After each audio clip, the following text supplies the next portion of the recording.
primeiro eu preciso que você me fale o teu nome completo, tua formação e tua função. Meu nome é Henrique Paproc, eu sou biólogo formado pela PUC Minas, mestre em entomologia, que é o estudo dos insetos, pela Universidade de São Paulo, e doutor em entomologia pela Universidade de Minnesota, nos Estados Unidos. Hoje eu sou diretor do Museu de Ciências Naturais da PUC Minas. Aí que nós vamos começar a nossa conversa. Qual o papel dos museus na conexão e na conscientização das pessoas? Porque a gente que trabalha com o meio ambiente sente ainda uma desconexão muito grande das pessoas, principalmente as mais urbanas, que moram nas cidades, que não têm muito acesso às pesquisas de campo. Como é que a gente faz essa aproximação?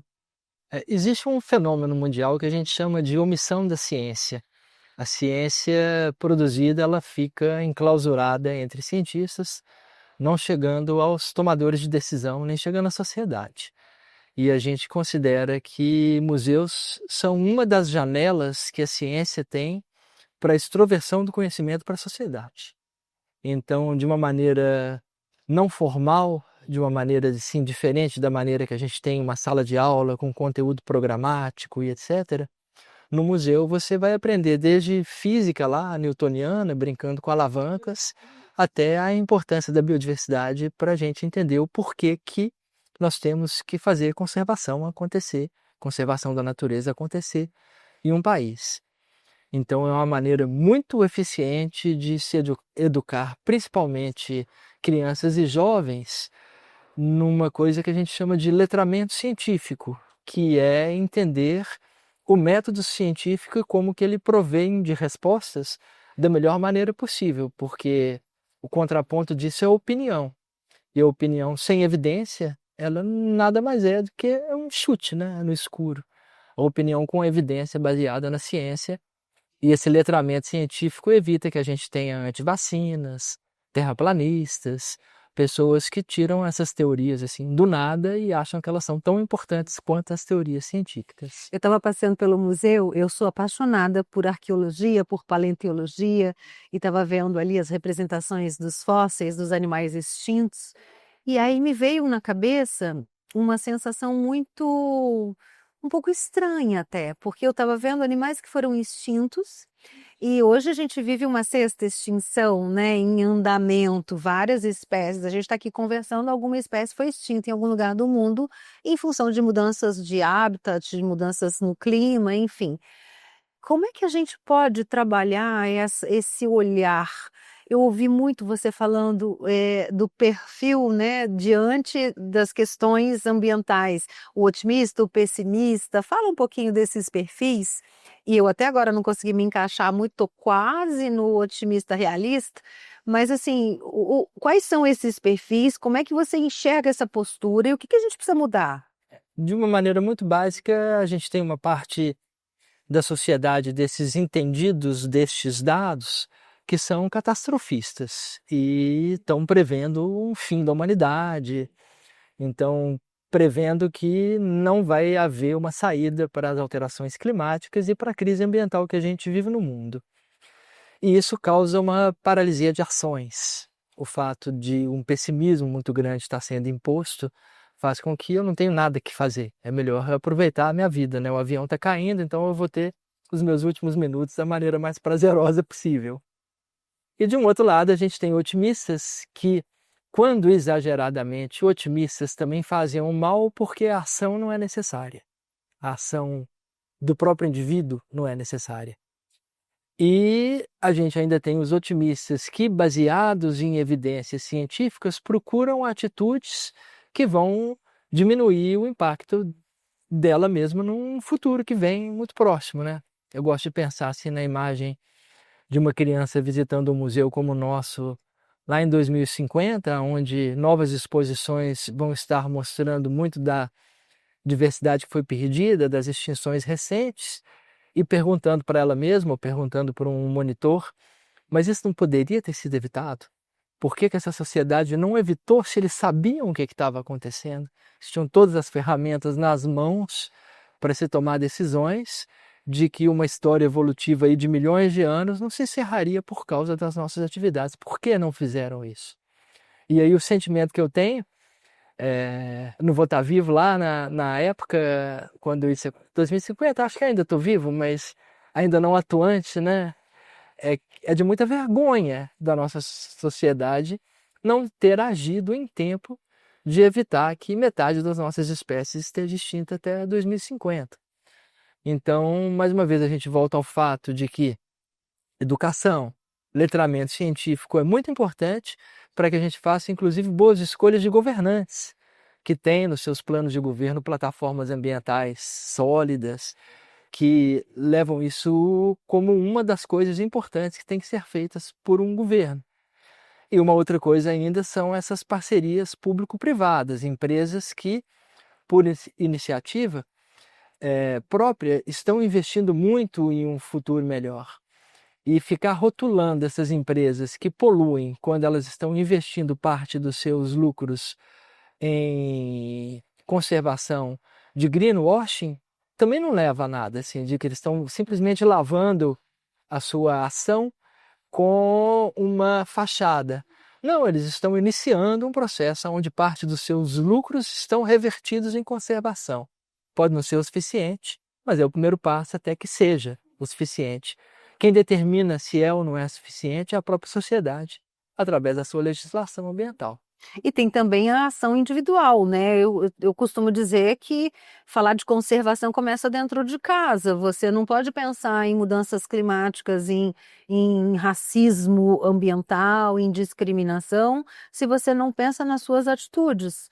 Porque as pessoas só começam a pensar em floresta quando falta água dentro de casa, só começa a pensar um pouco na mudança do clima, de excesso de chuva, de evento extremo ou de muito calor, quando a comida começa a ficar muito cara, Sim. porque aí você está tendo uma falta desses alimentos, mas você que está lidando com isso, você que trabalha com a biologia, que é a sua formação, está no museu, está numa universidade, na academia, onde é que a gente está errando? A gente perde a conexão entre o que a gente deseja, o que a gente quer ter e a sua produção. Então, ao culpabilizar uma mineradora, a gente está esquecendo que lá no fim do processo nós estamos consumindo os produtos derivados do aço ou do alumínio, por exemplo. Então, a pressão de mercado, toda hora que eu coloco a minha mão no bolso e faço uma compra, que aquela matéria-prima tem que existir. Então, pressões de mercado são muito importantes para que políticas ambientais se estabeleçam. Uma das coisas muito importantes que aconteceu com relação ao desflorestamento na Amazônia foi o mercado europeu parar de comprar carne que não era certificada. Só poderia comprar carne que era certificado e que vinha de áreas que não foram recentemente desmatadas. É a moratória da carne, né, que houve no governo Lula de 2006, se não me engano, 2008, depois teve a moratória da soja. Esse olhar de cadeia, que eu acho que é muito interessante a gente trabalhar a questão da conexão.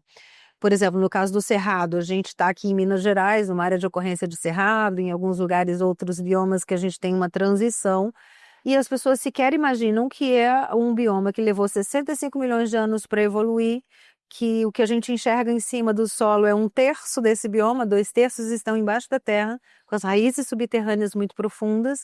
Aí você vem e tira. Aí você planta uma cultura que você colhe todo ano com raízes pequenas ou põe uma pastagem, você interrompe um ciclo de fornecimento de água, que é uma crise que a gente já vive no mundo inteiro. Então, assim, esse olhar para a tecnologia que a gente está tendo aqui no encontro e perpetuando isso em outros momentos, de que forma a gente consegue decodificar um pouco as informações da ciência e o que essa tecnologia nos proporciona, a ponto de as pessoas que às vezes não têm a oportunidade de ter um aprofundamento num estudo ou de ter acesso a uma informação um pouco mais detalhada ou que mora numa cidade e nunca vai conseguir ir no campo, como é que a gente pode aproximar usando essas tecnologias que a gente está vendo aqui? A gente tem uma linha de pedagogia hoje sendo desenvolvida no mundo que se chama pensamento em futuro. E é justamente conectar as ações do cotidiano a um determinado futuro. Quando a gente está falando do cerrado sendo depauperado para se produzir soja para alimentar porcos, frango, gado no mundo inteiro, a gente está fazendo alguma coisa análoga a que seria se a gente sobrevive dos juros de um capital investido e ao invés de usar somente os juros para nossa sobrevivência, a gente está tirando um pouquinho do capital todo mês. E daqui a pouco eu não tenho capital suficiente gerando juros para minha sobrevivência. É o que está acontecendo no planeta. É o que está acontecendo com relação aos serviços ambientais no planeta. Exato. A gente está perdendo capital para que todos esses processos aconteçam e a humanidade sobreviva. Então a gente pode pensar que existem projeções de que o nosso planeta consegue suportar, através dos seus serviços ambientais, 2 bilhões de habitantes, ou existem projeções que conseguem suportar 50 bilhões de habitantes. Só que a diferença de qualidade de vida e com quantas espécies nós vamos compartilhar esse planeta são enormes. Vai ser tudo só agricultura e cidade e produção de energia, ou a gente vai ter uma parte desse planeta reservado à natureza que nos traz muito prazer na nossa sobrevivência, assim, além dos serviços de produção de comida, de água, etc. O contato com a natureza ele é muito essencial para a nossa boa qualidade de vida. Não, é um tratamento. No Japão a gente tem até a prescrição do mergulho de floresta, do abraço na floresta, que é para as pessoas estarem em contato com a natureza, e isso já comprovadamente reduz índice de pressão arterial, reduz índices de estresse, de ansiedade. A gente sabe que pela própria biofilia, nós viemos de lá, nós fazemos parte desse sistema, somos uma espécie num contexto de milhares e milhões de outras, e a gente se desconectou achando que não fazemos parte e usamos essa natureza, esses recursos naturais para o nosso prazer, sem pensar que a gente divide esse planeta com outras tantas. A gente é só mais uma espécie, né? Não dá para o ser humano achar que é dono da parada toda, porque não, a gente depende de de toda uma conexão em um sistema equilibrado para você ter água, para você ter tudo, ter o alimento que você come, o ar que você respira, o oceano viável ainda. Agora, a tecnologia, eu me encanto profundamente de ver aqui, quando eu vim pelo trabalho da LOG, trabalho com muitos pesquisadores pelo Brasil inteiro. Eu me lembro, vou dar um exemplo que é muito interessante, da Arara Azul, que eu acompanho o projeto Arara Azul há quase 30 anos. A primeira vez que a gente colocou uma microcâmera dentro de um ninho foi a minha equipe. Então a gente comprou uma câmera pequenininha nos Estados Unidos, um monte de fio pendurado na árvore no Pantanal, com um monitor no chão. Pensa uma tralha. E aí foi uma festa, aquela imagem rodou o mundo de dentro do ninho de uma arara, chocando os seus ovinhos, depois ela alimentando o filhotinho. Hoje, você tem isso todo dia.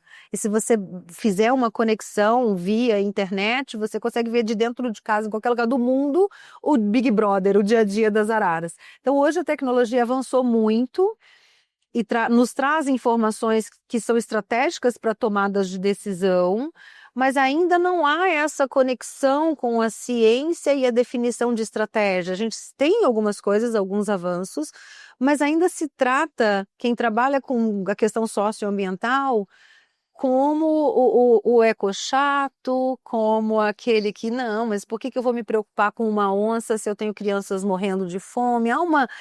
As pessoas não conseguem linkar que nós fazemos parte de uma cadeia.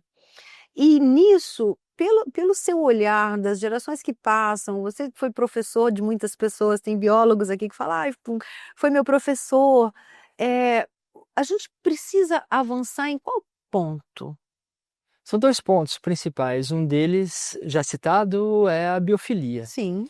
E a biofilia, considera-se hoje que ela não é nata. A gente não nasce gostando da natureza. Ao conviver com a natureza, a gente aprende a gostar. Então, uma criança que vive na cidade desde seu nascimento e nunca tem contato com cachoeiras, praias e coisas desse tipo, não aprende a valorizar aquela parte do planeta. Então quer dizer que não está no meu gene a vontade de voltar para a caverna? Não, é só porque você já foi e já gostou. Então, existem teorias psicológicas, eu não sou especialista nelas, que estão dizendo que biofilia tem que ser ensinada, porque ela não é nata.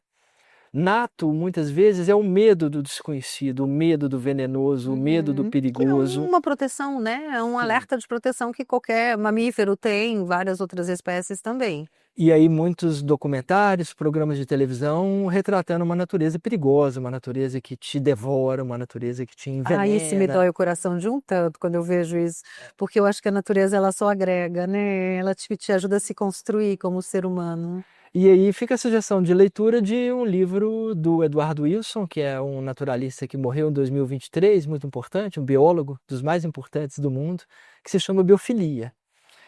O porquê que a gente tem que ensinar. Um segundo ponto que é muito importante, que hoje a sociedade, a humanidade está começando a melhorar sobre, é a história da igualdade, igualdade de direitos entre as pessoas. A gente está tentando trabalhar isso entre, eu não gosto de falar raças, porque raças biológicas não existem, né? Mas a gente tem raças sociais, mas igualdade entre raças, igualdade de gêneros, tudo isso a gente está começando a trabalhar de maneira muito incipiente. Mas existe uma coisa que a gente chama de valor intrínseco da biodiversidade. Ela tem um valor por si só e ela tem um direito por si só, como uma espécie ou espécies que compartilham o planeta conosco. Sim. Então, da mesma forma que a gente procura a igualdade entre as pessoas, a gente deveria procurar a igualdade entre as espécies no direito de habitar esse planeta.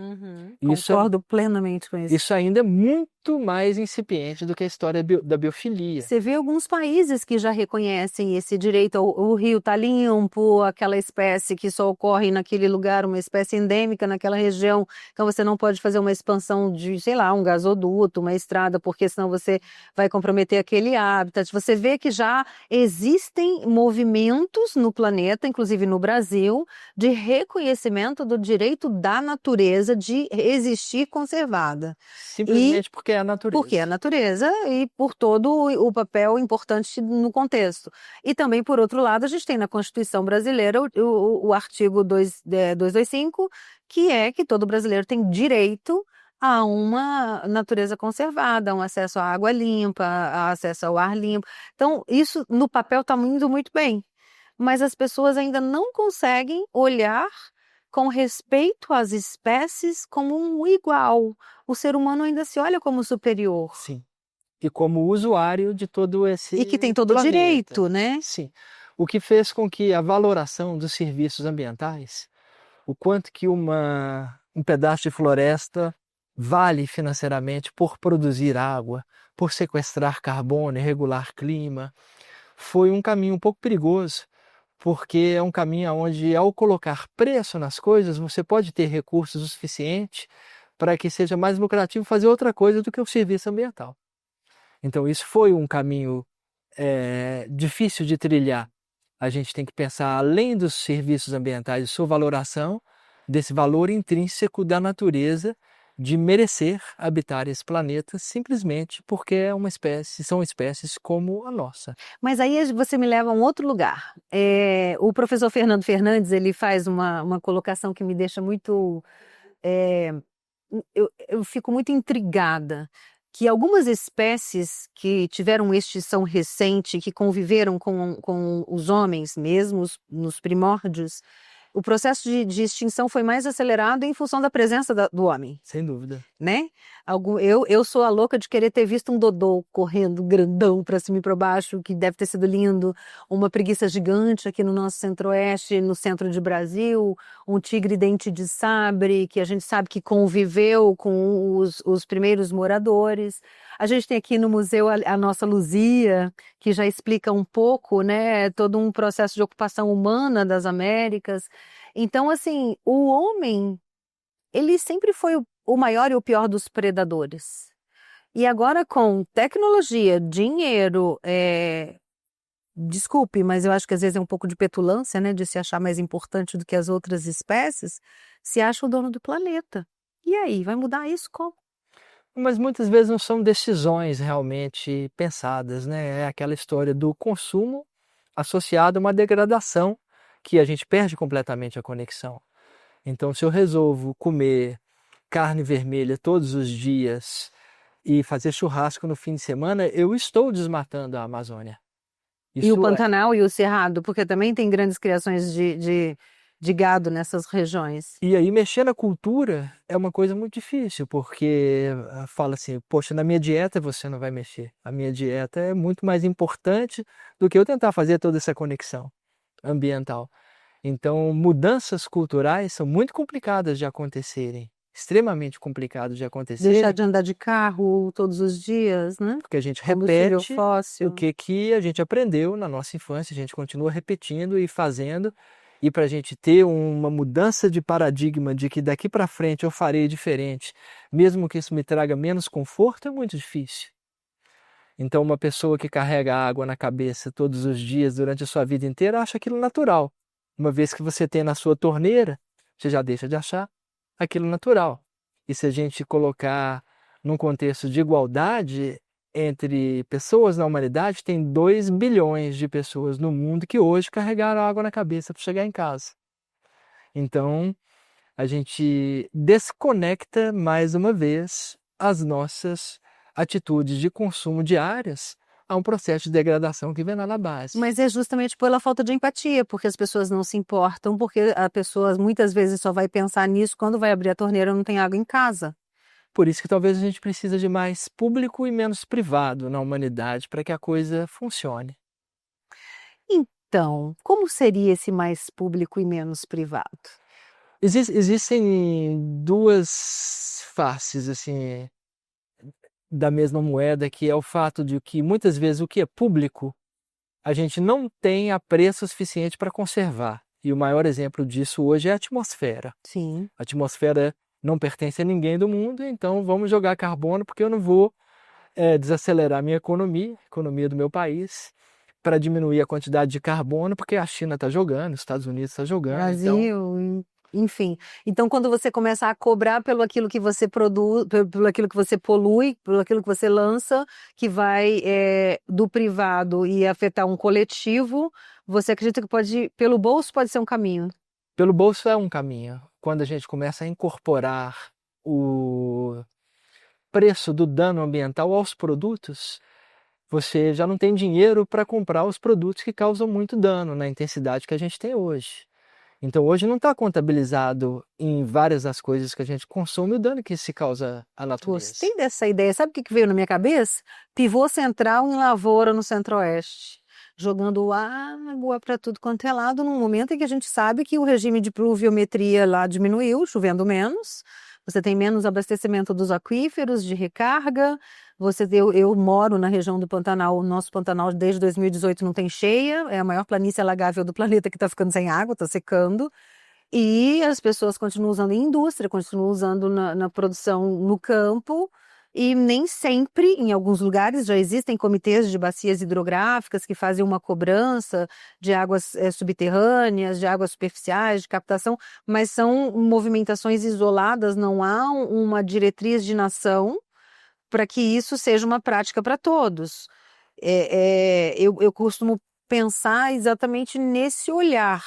Você está usando o que é de todo mundo para o seu benefício privado. Sim. É esse o caminho que você enxerga? Isso se chama teoria dos comuns da economia, que é o fato de que se a gente tem a possibilidade de retirar mais do que o outro, a gente vai retirar.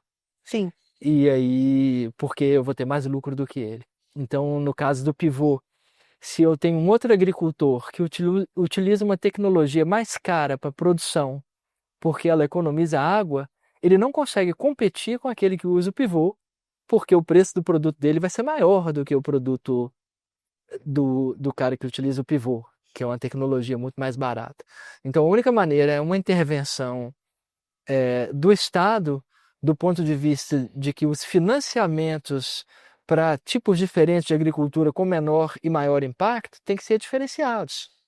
Então, o O cara, mesmo para a indústria também, né? De usar os mananciais, de usar os recursos naturais. para Atividade econômica. qualquer atividade dessa, o que causa menos impacto tem que pagar menos juros. Tem que ter um certo subsídio. Uhum. É a hora que o Estado tem que intervir. Concordo. E quem conserva também tem que ter um certo olhar do Estado, né? Porque no caso de Pantanal que eu estava falando contigo, 95% do Pantanal são propriedades privadas. Sim. E que o que conserva não ganha um tostão por isso. Sim. Então a gente não consegue competir numa produção de agronegócio com uma produção que vai ser orgânica. Nunca a gente vai conseguir competir, porque uma tem um custo muito maior que Sim. a outra. E se não houver incentivos do ponto de vista de isenção fiscal ou empréstimos a baixo custo, a gente não vai conseguir desenvolver essas áreas. Então a gente tem economia, política, Tomada de empresas públicas, decisão. privadas, o terceiro setor, todo mundo agindo junto em direção a uma humanidade mais igualitária. O problema é que os nossos padrões de consumo, que vêm sendo construídos há 200, 300 anos, eles se baseiam nesse individualismo do conforto de cada um e da prosperidade de cada um e do poder econômico de cada um. E de um Poucos planeta com recursos e infinitos. de um planeta com recursos infinitos. Eu tenho um amigo que sempre fala que o grande problema do Brasil é um problema de abundância. A maior planície alagável do planeta, a maior floresta tropical do planeta, o maior rio do planeta, é tudo maior do planeta, sabe? O maior aquífero do planeta que te traz uma possibilidade de água subterrânea, de água doce. Então, o fato do grande, do muito, as pessoas acham que é finito, que é infinito, quando na verdade há uma distribuição que não é igualitária. Você tem regiões do Brasil com muito acesso e regiões não, regiões do Brasil que utilizam muito e outras não, mas assim, o ônus ele é segmentado, o bônus ele é segmentado, poucos, e o ônus é de todos. Sim. Então, esse olhar de exigir da tomada de decisão dos gestores públicos e também das empresas e também mudar nossas escolhas pode ser um caminho, mas você acha que vai dar certo isso? É tão difícil você ser sustentável hoje em dia? Educação é mais do que aprender matemática, do que aprender português. Educação vai desde uma educação alimentar até uma educação diária de atitudes em direção a um planeta mais conservado e uma divisão mais igualitária de recursos, porque quando você diz que o ônus é de todos, ele não é realmente de todos, ele atinge os pobres com mais intensidade do que atinge os ricos. Os vulneráveis são os mais na condição de vulnerabilidade nas cidades, no campo, são os primeiros a serem afetados pelos eventos extremos, os vendavais, as enchentes, a falta de água, a falta de comida, com certeza, que é o que a gente chama de refugiados Sim, climáticos, né? De toda essa dificuldade que a gente já vê na porta de casa. exatamente. Então, esse ônus atingindo uma parte da sociedade de uma maneira muito intensa, também é um processo injusto, humanitário, que a gente tem que combater. Por isso que não existe conservação ambiental sem justiça social. Essas coisas andam juntas para acontecerem. Ai, ai. Bom, a gente está terminando aqui, mas eu fico pensando no que ele falou na palestra dele, em qual eu me enquadro. Eu não sei se eu sou uma otimista realista ou uma pessimista realista, estou em dúvida. Porque, assim, quando a gente começa a aprofundar nessa questão, a gente vê que é uma tomada de decisão, tanto coletiva quanto individual. E a gente vive num mundo cada vez mais individualista, cada vez mais consumista, cada vez menos empático. E assim, para ter justiça social precisa ter empatia, você precisa pensar que se você tem a condição de ter uma comida na tua mesa, uma casa legal para você morar, um emprego para você ter, tem outros milhares ou milhões que não têm acesso a 10% do que você tem. E eu preciso me importar com isso precisa me Muito. incomodar, entendeu? Eu costumo dizer que às vezes que eu estava cobrindo os incêndios no Pantanal, eu ouvi muita gente falando: "Ah, mas pega fogo todo ano". Ah, mas você está preocupada por quê? Se o fogo está sempre aí. Não é assim. As intervenções humanas elas estão cada vez mais intensas, cada vez mais recorrentes, não é uma coisa espaçada que antigamente você tinha, e aí até dava para esperar uma resiliência da natureza, a natureza em vários lugares passou do seu ponto de não retorno, não consegue voltar a ser o que é mais, e fica por isso mesmo. Então, sabe a dorzinha no coração? Mas eu termino com você com uma dorzinha no coração, eu ainda não me enquadrei, não sei qual dos dois eu me enquadro. Essa é uma pergunta muito profunda, que é a pergunta de o que nos torna humanos, o que nos faz ser um ser humano. E uma cientista que trabalhava com chimpanzés, a Jane Goodall, ela disse que o começo da humanidade é quando a gente encontra fósseis humanos que sofreram uma fratura, alguma coisa desse tipo, e conseguiram sobreviver porque outras pessoas cuidaram daquela pessoa enquanto ela estava doente, enquanto ela estava Incapacitada. incapacitada. Então, a humanidade começa quando a gente começa a se importar uns com os outros. E num processo de evolução da sociedade, a gente começou a criar um monte de sistema aonde a gente não precisa mais um dos outros, porque existe toda uma infraestrutura que está suprindo aquele cuidado que a gente tinha um com os outros. Então a gente foi perdendo a empatia. E a gente tem que reaprender a empatia para que a humanidade volte a funcionar como humanidade, sendo humanos e não simplesmente cada um na sua caixinha, no seu individualismo, que eu quero viver a melhor vida possível e não estou nem aí para os outros. Como é bom conversar com você. Gente, se deixar esse podcast vai ficar aqui com horas, mas eu queria deixar para quem está assistindo a gente uma pensata. Onde você se enquadra? Você já está no caminho de voltar a ser humano, sendo empático, pensando no próximo, não no próximo humano, mas no próximo ser que você vai afetar com o seu comportamento, com o seu padrão de consumo. E eu digo ser é um ser vivo, pode ser uma planta, pode ser um animal, pode ser um rio, pode ser o mar, pode ser o seu vizinho. Então, pensa aí, qual que é o seu papel? Obrigada. Muito obrigado, foi lindo.